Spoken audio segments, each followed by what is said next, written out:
ان کو نسل نو کے ذہنوں میں اذہان میں پیوست کر دے۔ حضرات گرامی، آج وقت ہے اپنے آپ کو منظم کرنے کا، آج وقت ہے سوشل میڈیا کا۔ یہ سارے ذرائع جو ہیں ان کو بروئے کار لا کر دینی مدارس، مساجد اور دینی جماعتوں کے ساتھ تعاون کا ہاتھ بچانا چاہیے۔ سپریم کورٹ نے جو کیس آپ کی نظروں سے گزرا ہوگا کچھ ہفتے پہلے،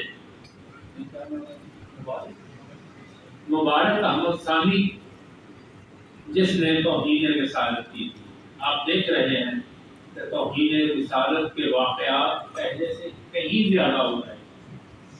اس کی کیا وجہ؟ کہ قانون موجود ہے لیکن قانون کی امپلیمنٹیشن اور اس کو لاگو کرنے کا عمل جو ہے وہ کمزور ترین ہے اور ڈپلومیٹ ہاتھوں میں ہے۔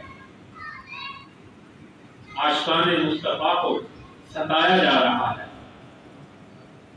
اور جو گستاخ ہیں، گستاخیاں کرنے والے، ان کو بچایا جا رہا ہے۔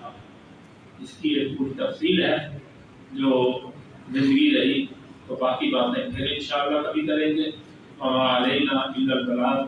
یہ مرکز، یہ مسجد، یہاں ختم نبوت کا کام بھی ہے۔ ہم نے اپنے تمام مراکز کا طرح امتیاز جو ہے تو قرآن کی تعلیم اور ختم نبوت کا درس اور سب اس کو رکھا ہوا ہے سامنے۔